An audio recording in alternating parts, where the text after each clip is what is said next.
ეს საქართველოს ხელისუფლებასა და ყოფილი ამერიკელი კონგრესმენის რიჩარდ გეფარდის კომპანიას შორის გაფორმებული ხელშეკრულებაა. Ამ კონტრაქტით ჩვენი ქვეყნის მთავრობა შეერთებული შტატების კონგრესში საქართველოს ინტერესების ლობირებისთვის კომპანია გეფარდ გრუპის სპეციალისტებს გირაობს. კონტრაქტი 2010 წლის 22 იანვრით თარიღდება. ის ერთწლიანია და ლობისტების მომსახურებაში საქართველოს 436,800 ამერიკულ დოლარს იხდის. ხელშეკრულებას ხელს საქართველოს უშიშროების საბჭოს მდივანი ეკა ტყეშელაშვილი და ამერიკული კომპანიის მთავარი პარტნიორი თომას ოდონელი აწერენ. გიორგი ფუტკარაძე იმ სტატიის ავტორია, რომელიც საქართველოს ხელისუფლებისა და ამერიკული PR კომპანიის თანამშრომლობაზე მოგვითხრობს. ჟურნალისტი ამბობს, რომ ამ თემაზე მან ინფორმაციის მოპოვება მხოლოდ ამერიკული წყაროებიდან შეძლო, მაგრამ ვერც ერთ კითხვაზე ვერ მიიღო პასუხი საქართველოს ხელისუფლებისგან.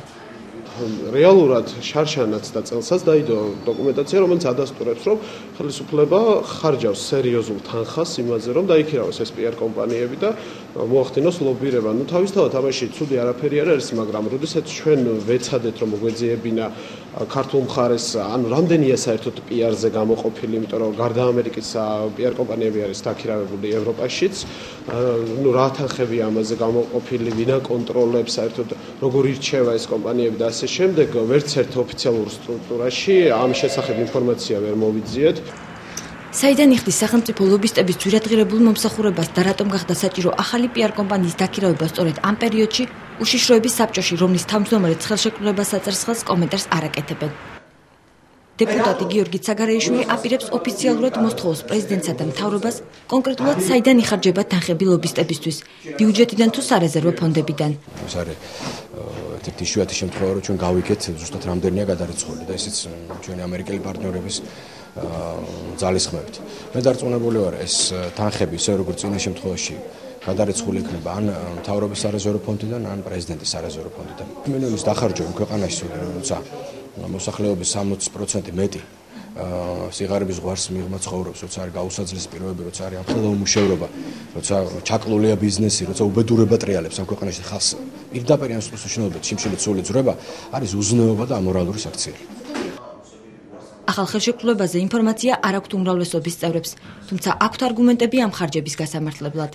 მე ვერაფერს ვერ ვხედავ ცუც იმაში, რომ სწორედ ის გავლენიანი პოლიტიკოსები იქნებიან თუ სხვადასხვა, ასე ვთქვათ, სტრატეგიული კვლევის ჯგუფები, რომ მათ, ასე ვთქვათ, ის პოლიტიკა და უფრო კარგად და ნათლად რო წამორჩინდეს ჩვენი ის გამოწვევები, რა პრობლემებიც გვაქვს, რომ ამისთვის ჩვენ დავხარჯოთ გარკვეული რესურსი.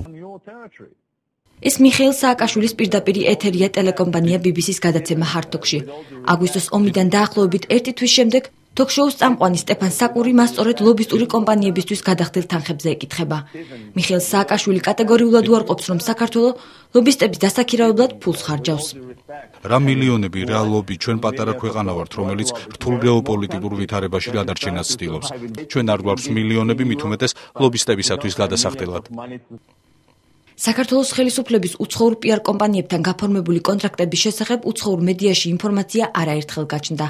ამ თემაზე წერდა ამერიკული გამოცემა The Hill, რომელში გამოქვეყნებული სტატიის მიხედვითაც 2004 წლიდან დღემდე სააკაშვილის ხელისუფლებამ ქვეყნის ინტერესების ლობირებისთვის დაახლოებით 2,316,800 დოლარი დახარჯა. ამ თემას თავის დროზე ჟურნალისტური გამოძიება მიუძღვნა ტელეკომპანია NBC-მაც, რომელმაც გაარკვია, რომ 2004 წლიდან დღემდე მხოლოდ სენატორ ჯონ მაკკეინის მრჩევლის რენდი შუნემანის კომპანიას საქართველოს 800,000 ამერიკული დოლარი გადაუხადა.